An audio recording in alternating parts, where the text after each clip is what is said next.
2018년 한반도는 또다시 강대국들의 각축장으로 전락할 위기에 직면하고 있습니다. 초강대국인 미국과 중국의 힘이 부딪히기 시작했으며 일본과 러시아의 시선 역시 한반도를 주목하고 있습니다. 하지만 강대국들의 틈바구니에서 벌어진 지정학적 위기는 이번이 처음은 아닙니다. 지난 5,000년 동안 우리는 강대국들의 사이에서 무수한 위기를 겪어야만 했습니다. If you're small, you have to either be clever or very quiet. Provide security to your people. Neutrality is a very difficult position. Good, smart leaders in Seoul. 다시 찾아온 냉혹한 패권 투쟁의 시대. 한반도의 역사를 통해 찾아낸 패권 교체기의 생존 전략. 이제 그 5,000년의 여정을 시작합니다.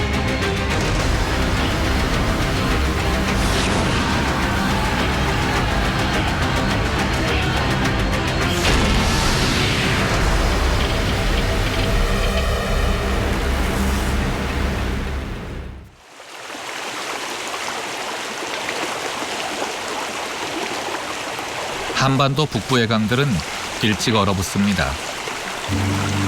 특히 압록강은 12월이 되면 말을 타고 강을 건너는 것이 가능할 정도가 되죠.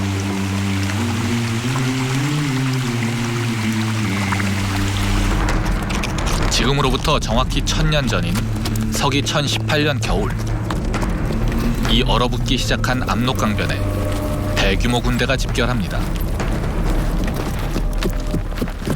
그들은 11세기의 동아시아를 전쟁의 공포로 몰아넣은 존재, 신흥강대국 거란이었습니다. 압록강변에 집결한 거란군의 목표는 고려였습니다. 당시 고려와 거란 간의 전쟁은 무려 30년간에 걸쳐 치열하게 전개되고 있었습니다. 북방에 떠오르는 강자 거란은 이 지긋지긋한 공방전을 끝내기 위해 전면전을 펼칠 각오로 침공을 준비한 것입니다. 이 전쟁은 단지 고려와 거란 간의 전쟁으로 끝나지 않았습니다.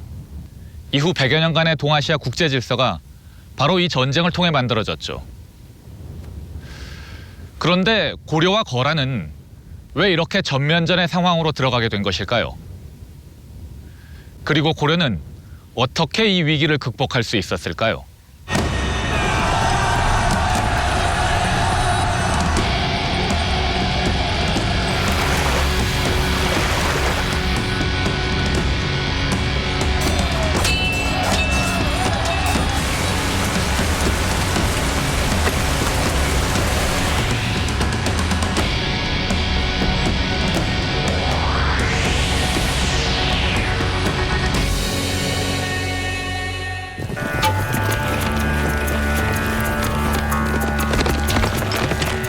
(11세기) 동아시아를 공포로 몰아넣은 거란족이 일어난 곳은 모든 유목민족의 고향 몽골 초원입니다.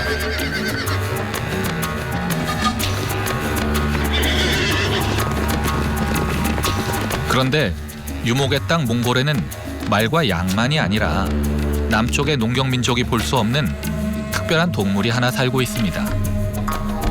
바로 낙타입니다.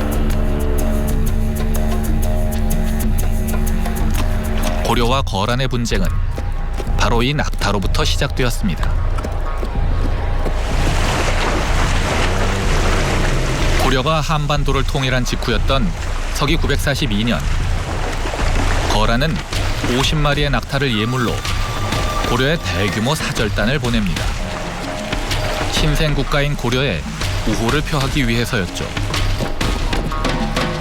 낙타는 고려로서는 처음 보는 매우 진귀한 예물이었습니다.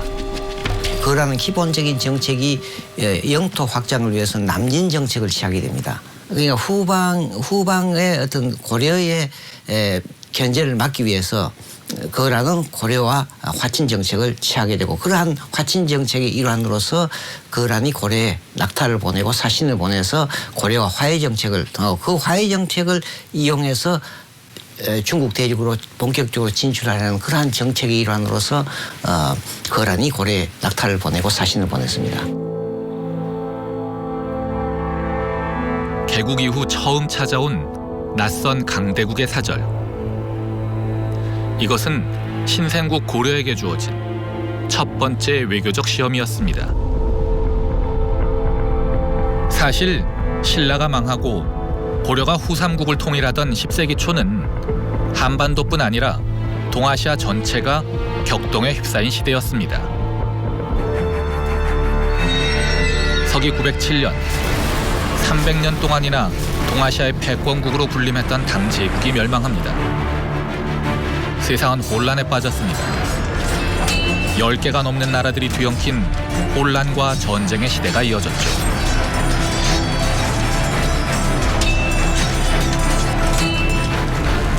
그리고 이런 패권의 공백은 북방 유목민족에게 새로운 성장의 기회를 주었습니다.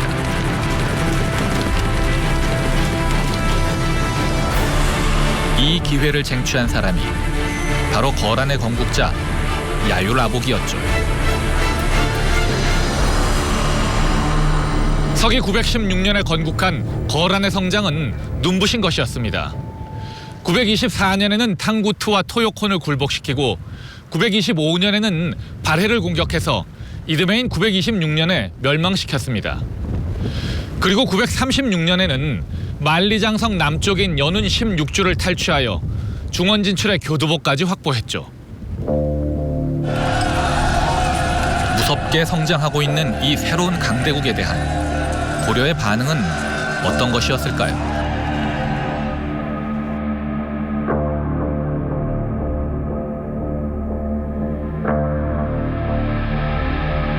이자를 끌어내라!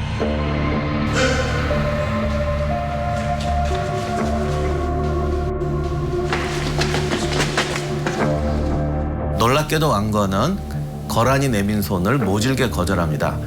거란 사신들은 전부 섬으로 보내서 유배를 시키고 아마 나중에는 죽였겠죠.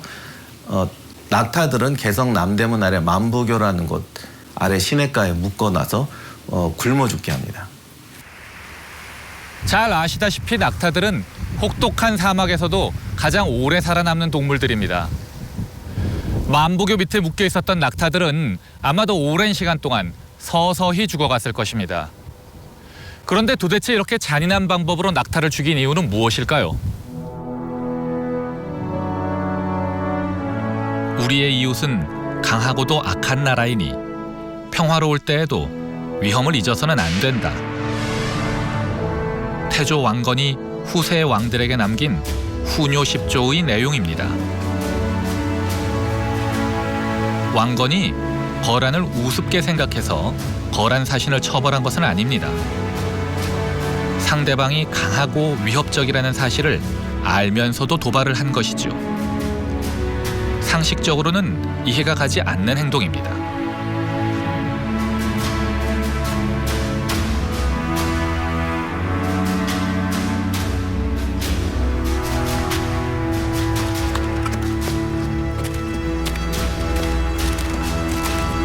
왕건의 행동을 이해하기 위해서는 거란의 사신이 고려를 방문하던 해로부터 8년 전인 934년으로 돌아가야 합니다. 그 해에 거란에게 멸망당한 발해의 세자 대광현이 수만 명의 발해 유민들과 함께 고려로 귀순한 일이 있었습니다. 호족들 사이의 불안정한 균형 위에서 왕권을 유지하고 있던 태조 왕건에게 발해 유민은 하늘이 보내준 원군이었습니다. 왕건이 거란 사신을 적대시한 것은 우리 민족인 발해를 멸망시킨 원흉이다라는 것이었죠. 그건 중요한 대의 명분이죠. 근데 이제 이익관계라는 면에서 보면 발해 유민의 상당수가 그 당시 고려로 들어와 있었어요. 그리고 이들이 후백제와의 오히려 수세에 몰려있던 고려에 상당히 큰 힘이 될 거라는 자산이 되고, 그리고 고려는 북방과 남쪽에서 양쪽에 지금 적을 두고 있거든요. 그러니까 북방 방어선을 지켜줄 탄탄한 세력이 필요한데 발해 유민처럼 좋은 세력이 어디에 있겠어요. 그러니 당장 발해 유민의 이익이 되게 행동해야 되겠죠. 그리고 또 하나, 거란은 너무 멀리 서서 발해는 치지만 여기까지 올 일은 없을 거다. 또 그러한 문제도 분명히 작용했을 겁니다. 태조 왕건은 자신의 핵심 지지 기반인 발해 유민에게 보여주기 위해 필요 이상으로 강경한 대응을 한 것입니다. 하지만 왕건도 알고 있었던 것처럼 거란은 강대국입니다. 이런 강대국을 상대로 아무리 국내 정치적인 필요성이 있다고 할지라도 강경 발언을 일삼는 것은 재앙을 부르는 일입니다. 때문에 조선 후기의 실학자인 성호 이익은 왕건의 대응을 어리석기 그지없는 대응이었다고 혹평한 바 있습니다. 하지만 왕건에게도 나름대로의 대책은 있었습니다. 먼 나라와 손잡고 가까운 나라와 싸운다는 원교 근공의 전략이었습니다. 고려는 거란이 발해를 멸망시켰다고 하는 거를 명분으로 삼아서 중국 중원의 국가들과 연합해서 거란을 견제하고 공격하는 것을 전략으로 삼았습니다.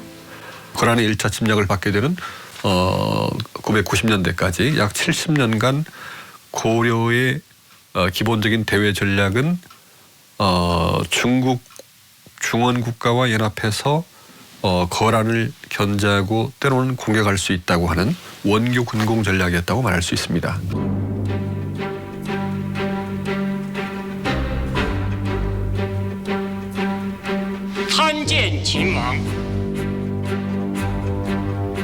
그런데 왕건이 제시한 원교 근공의 개념이 사실 새로운 것은 아니었습니다. 오히려 전통적인 것이었죠. 이 개념의 창안자는 전국시대의 전략가인 범수였습니다. 기원전 270년 진나라 소왕은 가장 멀리 있는 강대국인 제나라에 대한 공격을 준비하고 있었습니다. Banju advised the king, who hoped to conquer the more distant country of Qi. He advised him, first, what you want to do is you have to find a way to ally yourself with the distant country of Qi, which he hoped to conquer, and ally yourself with that distant country because we have two neighbors in between us and that distant country. So ally yourself with the distant, conquer your two neighbors, and then we have a wide open path to Qi. And he followed that advice, and they were successful. 범수의 주장은 이렇습니다. 멀리 있는 나라는 공격하기도 어렵고 점령을 유지하기도 어렵기 때문에 가까운 나라부터 먼저 점령한 후 마지막에 고립된 멀리 있는 나라를 공격하는 것이 더 유리하다는 것입니다. 소왕은 이 전략에 따라 멀리 있는 강대국인 제나라와의 화친을 추구했습니다. 진나라의 화친 제의에 제나라는 희희낙낙했습니다. 가장 강력한 적인 진나라가 화친을 청하자 덥석 제안을 받아들인 것이죠. 그리곤 마음을 아주 푹 놓았습니다.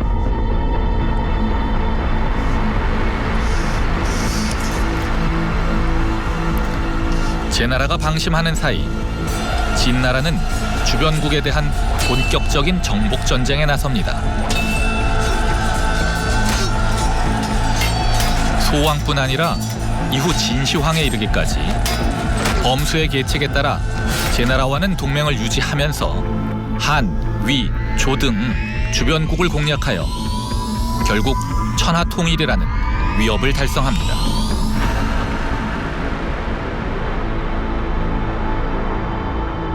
사실 우리나라에서도 원교 근공 정책을 성공적으로 실시한 예가 있습니다.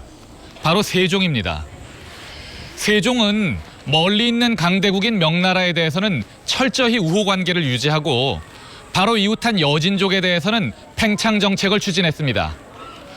그 결과 세종은 사군과 육진을 개척함으로써 조선의 북방 영토를 안정시킬 수 있었습니다. 원교 근공의 전략은 분명 효과적인 전략이기는 합니다. 진나라에서도 효과를 보았고 세종도 효과를 보았죠.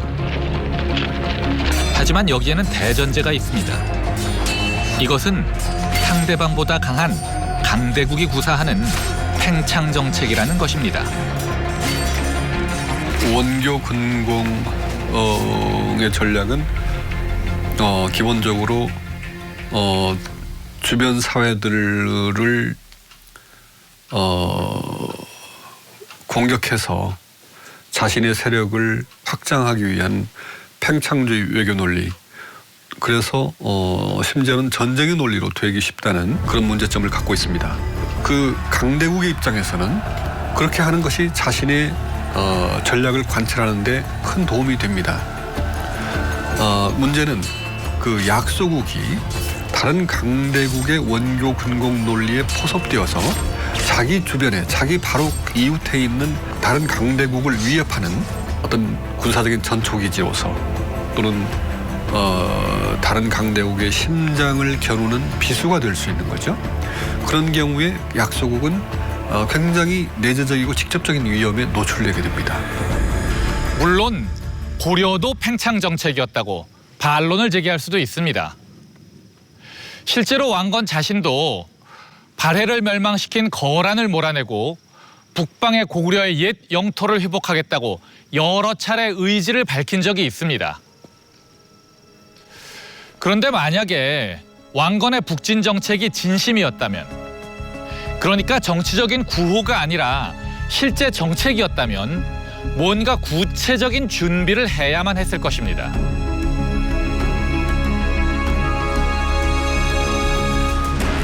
하지만 우리는 고려 초기의 기록에서 거란 정벌을 위해 구체적인 전쟁 준비를 했다는 어떠한 흔적도 찾아보기 어렵습니다. 오히려 고려는 자신들의 강경책에 거란이 별다른 반응을 보이지 않자 방심하기까지 했습니다. 고려가 얼마나 방심하고 있었는지는 거란의 1차 침입에 대한 대응을 보면 알 수 있습니다. 서기 993년 소손영이 이끄는 거란군이 기습적으로 압록강을 건넙니다. 자신들의 주적은 거란이라고 늘 부르짖었던 고려였지만 막상 그 거란이 쳐들어왔는데도 싸울 준비는 전혀 되어 있지 않았습니다.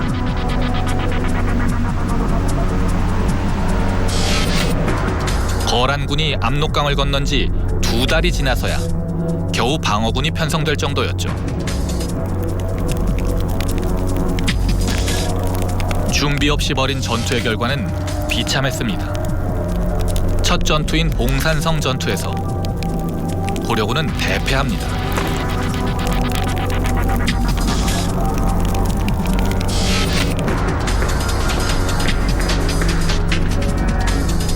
첫 전투에서 패배하자 고려 조정은 곧바로 대책회의에 들어갑니다.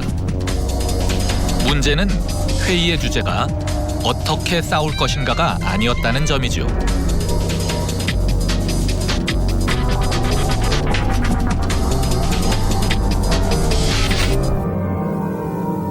너무나 강한 군대가 수도에 그 근접해서까지 오니까 고려의 조정으로서는 그 원하는 대로 해주고 그냥 이거 어떻게 마무리를 할 수밖에 없지 않느냐, 이런 이제 이 전의를 상실하고 이 그 거란이 원하는 그 옛 고구려 땅을, 다시 말하면 황해도, 현재 황해도 이북의 북한 땅을 얘기하는 거죠. 그걸 그냥 띄워주고 그러고 이걸 마무리 짓자, 이렇게 이제 결정을 한 겁니다.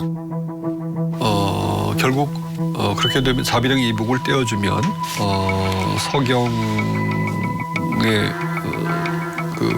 서경을 지키기가 어렵게 되고 개성의 수도를 유지하는 것도 어려워질 수 있죠. 결국 한반도 중부 이남으로 밀려날 수 있는 그런 상황이고, 결과적으로는 궁극적으로는 한반도의 독립적인 국가의 생존 자체도 심각하게 위협을 받을 수 있는 그런 상황이었다고 할 수 있겠죠. 사실 우리 역사에서 외적의 침입에 대해 첫 전투에서부터 승리한 경우는 거의 없습니다. 첫 전투에서는 패하더라도 끈질기게 싸워서 마지막에는 승리한 경우가 대부분이죠. 수나라나 당나라와의 전쟁 역시 마찬가지였습니다. 다만 그러기 위해서는 외적의 침입에 대한 준비가 미리 되어 있어야만 합니다. 그래야만 첫 패배로 인한 충격을 흡수하고 다음 전투를 준비할 수 있는 것입니다. 따라서 고려가 첫 전투에서 패하자마자 항복을 결정했다는 것은 당시 고려가 거란과의 전쟁에 대해 아무런 준비가 되어 있지 않았다는 것을 의미합니다.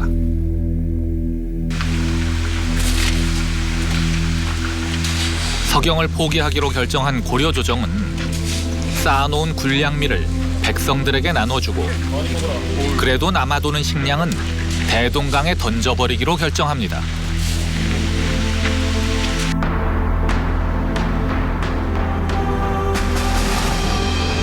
조정 전체가 이렇게 공포에 빠져 우왕좌왕하고 있을 때 거란군의 움직임에 뭔가 이상한 점을 발견한 사람이 있었습니다. 그는 서희였습니다. 서희는 거란군의 움직임이 의심스럽다며 항복에 반대합니다.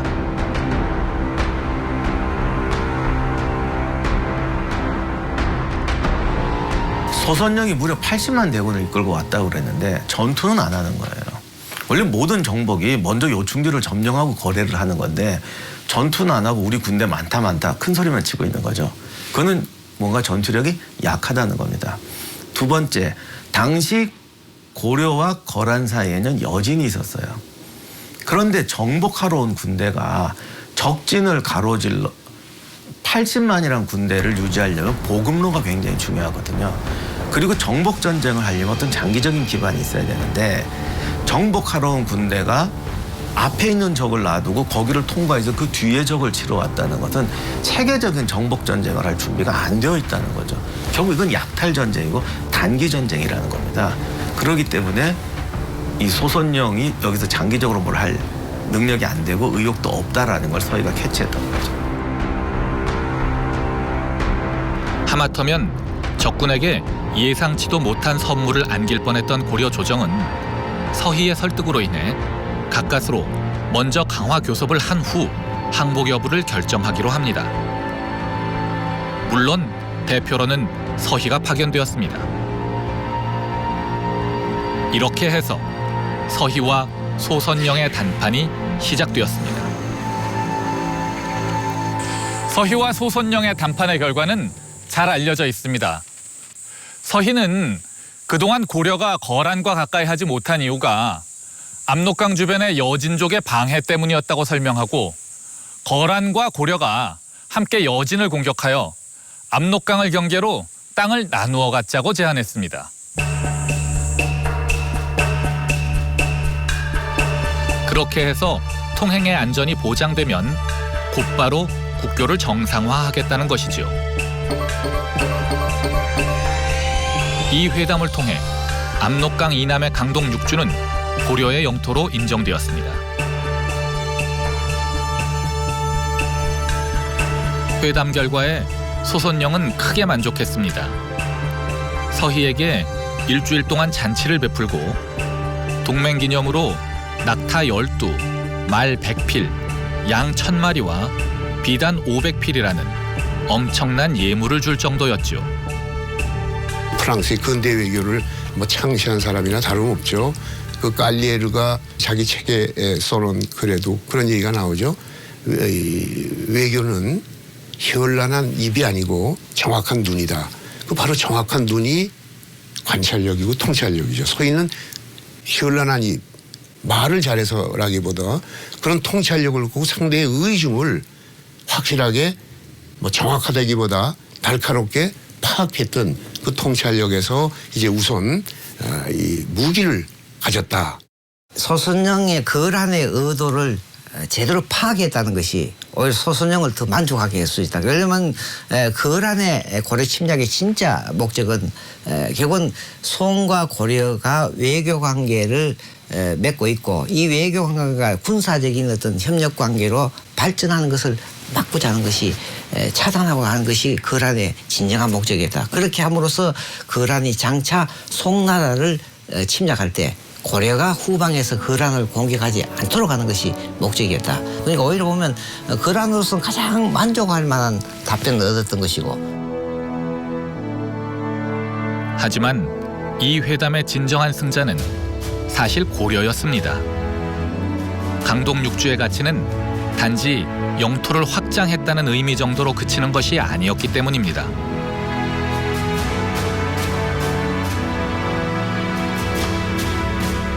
나폴레옹도 그런 말을 했는데 국경이란 그냥 아무데나 손을 긋는 게 아니라 반드시 방어적 가치가 있는 지형을 경계로 만들어지게 돼 있다라는 말을 했거든요. 근데 이게 강동주는 간단히 말하면 지금의 평안북도와 평안남도에서 이제 평안북도 지역인데 만주에서 이제 한반도로 들어올 때 평북 지역이 산악 지형이 많고 도로가 협로해서 거기가 이제 방어 지형을 형성해요. 근데 반대로 청천강을 넘어서면은 대체로 대동강 평양까지 그냥 옵니다.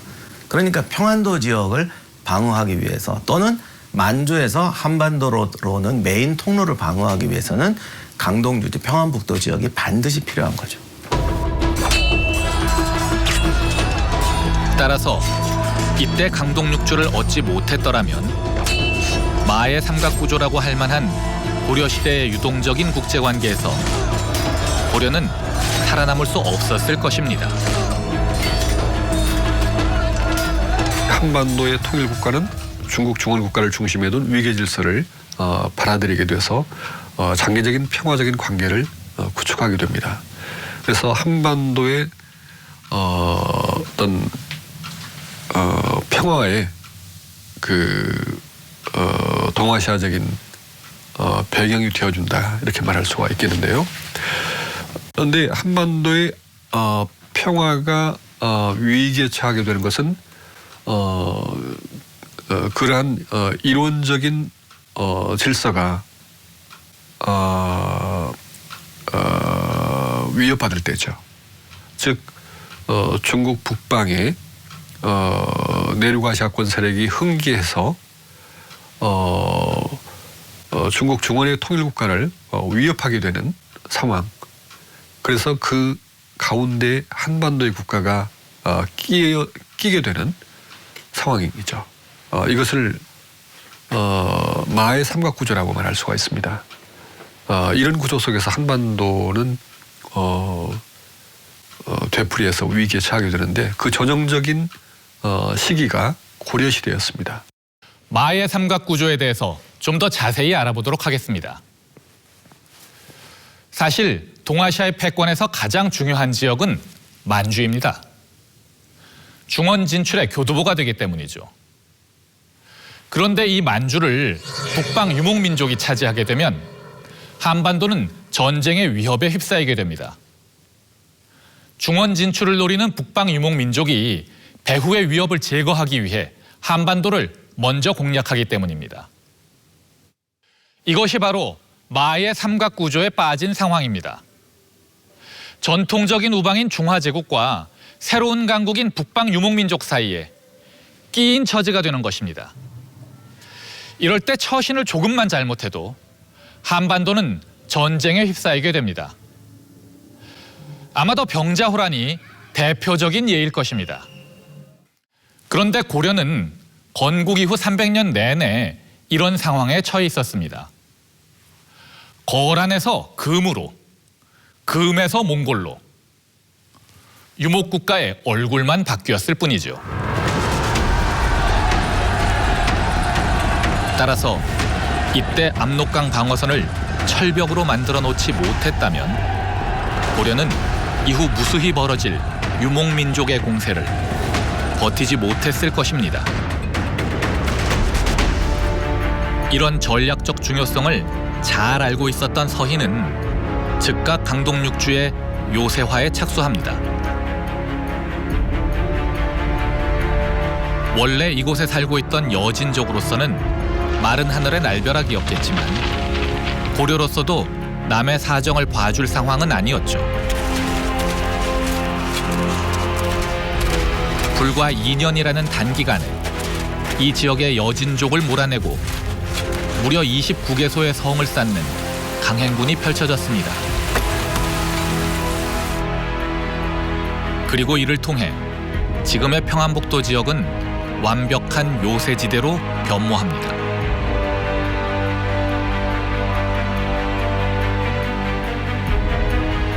고대 로마의 전략가인 베게티우스는 평화를 원한다면 전쟁을 준비하라고 말했습니다.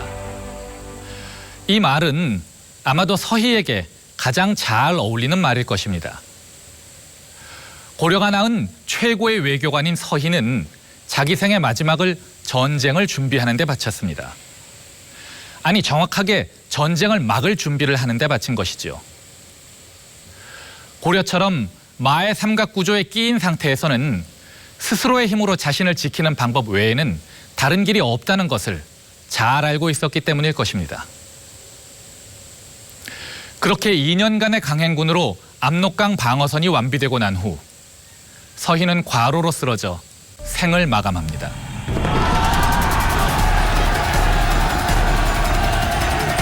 고려가 북방 방어선을 강화하는 동안 거란의 성장도 눈부신 것이었습니다. 서기 1004년 송나라로 밀고 내려간 거란군은 파죽지세로 송나라를 유린하고 그에 대한 우위를 재확인합니다.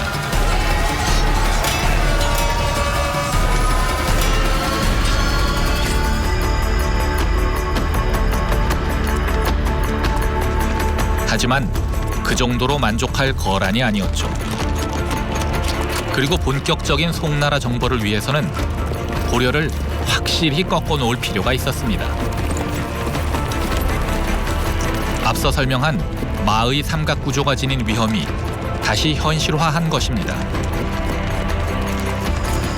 1018년 12월 거란의 침공이 다시 시작되었습니다. 황제 직속의 최정예군인 어장친군을 동원한 총력전이었습니다.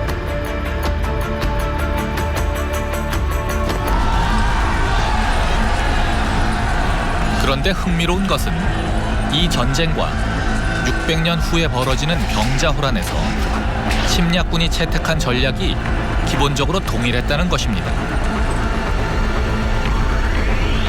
압록강을 건넌 것도 12월로 동일했고 중간에 성들을 공략하지 않고 수도로 직행한 것도 같았습니다. 병자호란 때 청나라는 이 전략으로 5일 만에 한양을 함락시키고 한 달 반 만에 인조로부터 최종적인 항복을 받았습니다. 일단 만주에는 유목민족들이 대체로 이제 병농일적 유목 제도를 하다 보니까 유목민들의 장점이 이런 민간 조직이 바로 군대로 전환된다는 거예요. 그건 되게 장점인데 동시에 농사철이 되면 뭐랄까 유목철이 되면 다 같이 돌아가야 돼요. 그러니까 전쟁 기한이 항상 비슷하게 정해집니다. 두 번째로 당나라 군대처럼 기병과 보병이 섞여 있는 군대는 보급 기지를 체계적으로 유지하지 않고는 전진할 수가 없습니다. 그래서 중간에 뭐 성이 있거나 도시가 있으면 하나하나 함락시키고 가야 돼요. 그러다 보니 진군 속도가 자꾸 처지는 거죠. 그런데 거란같이 유목민족들은 현지 조달이 가능하기 때문에 그런 거점을 무시하고 들어갈 수가 있다는 거예요. 이게 바로 거란군이 말하는 직공작전인데 정상적으로 생각하는 보급 거점을 무시하고 지나치면서 전략 목표를 향해 나아갈 수 있다는 것이 거란군의 최고의 장점입니다.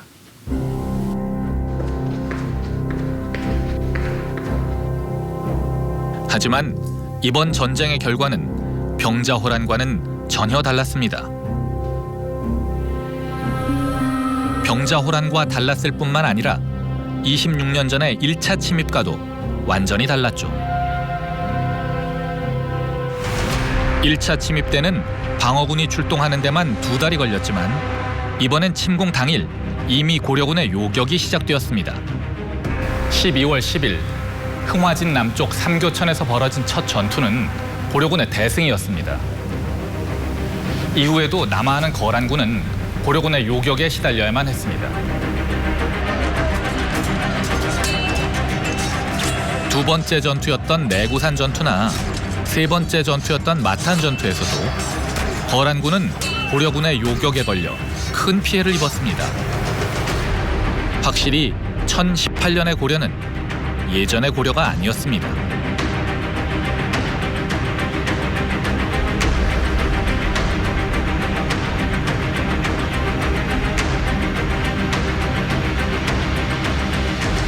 세 차례의 패전으로 거란군은 곤경에 빠졌습니다. 전격적으로 고려의 수도인 개경을 점령하여 전쟁을 조기에 끝낸다는 전략이 어긋난 것이죠. 중간에 보급기지도 확보하지 못한 상태에서 거란군은 고려 영토 안에 고립되고 말았습니다. 설상가상으로 강감찬이 이끄는 고려군의 주력 부대가 거란군에게 다가오고 있었습니다. 이때 거란군을 향해 진격하고 있던 고려 진영에 급보가 날아듭니다.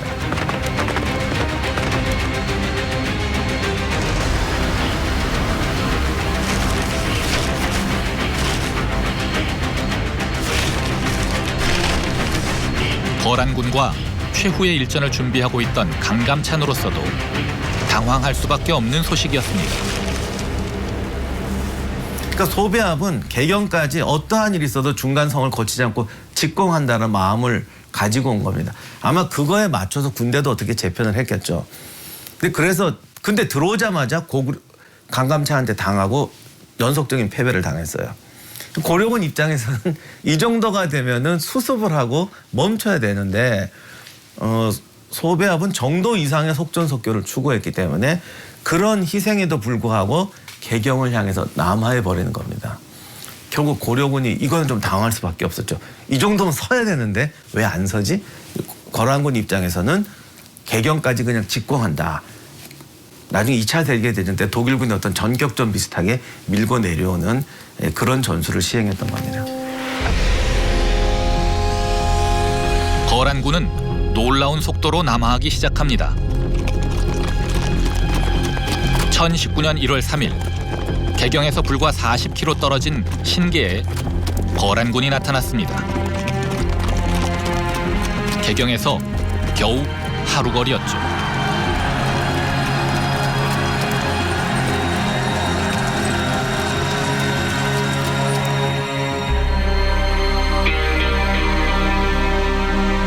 거란군이 가까이 온 것도 문제지만 더 큰 문제는 북방으로 전 병력이 파견된 탓에 수도인 개경에는 병력이 거의 남아있지 않았다는 것입니다. 개경은 공포에 빠졌습니다. 이런 경우 왕조 국가에서 다음 선택은 왕의 도주였습니다. 여러분도 잘 아시는 것처럼 병자호란 때도 그랬고 임진왜란 때도 마찬가지였습니다. 고려시대에도 공민왕의 경우 외적이 쳐들어올 때마다 개경을 비우고 도주했습니다. 사실 이건 왕조 국가에서는 어쩔 수 없는 면도 있습니다. 왕이 곧 국가이니까요.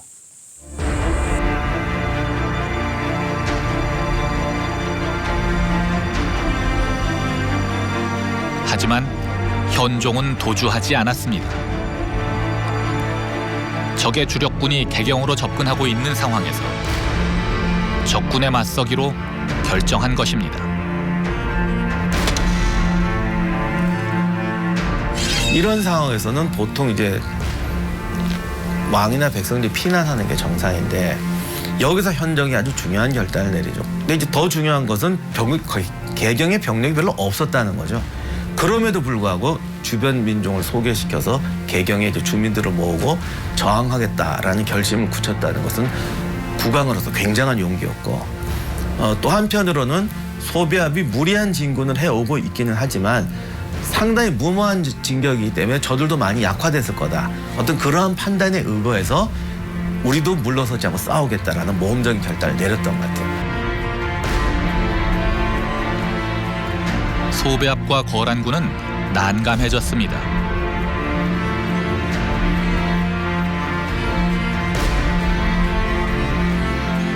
전쟁에서의 승패는 지휘관이 패배를 인정하는 순간 결정된다는 말이 있습니다. 전쟁도 인간이 하는 일인지라 결국 의지의 싸움이 되는 경우도 많기 때문에 나온 말이죠. 이 의지의 싸움에서 현종이 소배합을 이겼습니다.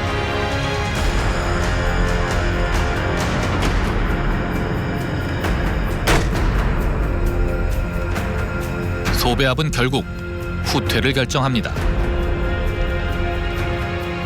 12월 10일 압록강을 건넌 이후 한 달 이상 아무런 보급도 없이 고려의 영토를 전전한 거란군의 후퇴는 참담했을 것입니다. 그런데 더 큰 문제는 고려가 이들을 곱게 돌려보낼 생각이 없었다는 것이죠.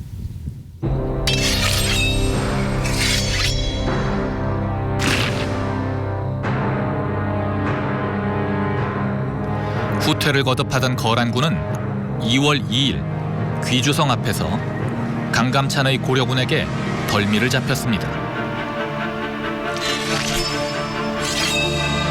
대륙을 호령하던 거란군이었던 만큼 더 이상 결전을 회피하고 치욕을 당할 생각은 없었습니다.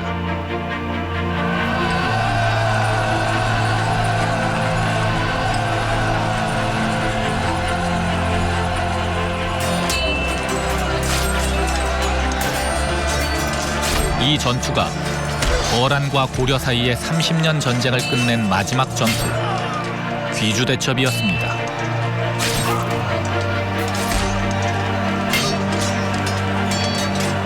거란군은 당시 세계 최강의 군대였습니다. 서역에서부터 만주에 이르기까지 그들을 당할 군대는 없었습니다. 고려군은 그런 군대를 맞아 정면 대결을 벌여 승리한 것입니다. 공성전이 아닌 벌판에서의 회전으로 전성기에 있는 제국의 군대를 괴멸시킨 것은 우리 역사상 이 전투가 마지막이었습니다. 그리고 이 전투를 끝으로 거란과의 전쟁도 끝이 났습니다.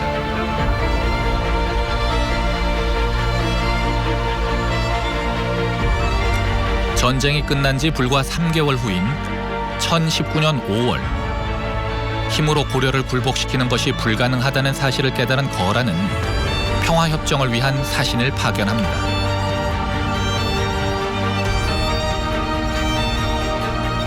세 차례에 걸쳐 고려를 침략한 적국이자 불과 석 달 전에 고려에 의해 주력군이 몰살당한 나라 거란.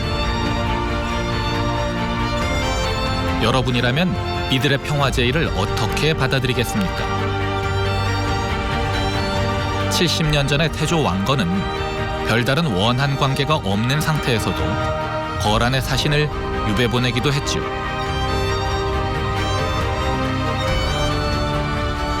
하지만 현종의 선택은 할아버지인 왕건과는 달랐습니다.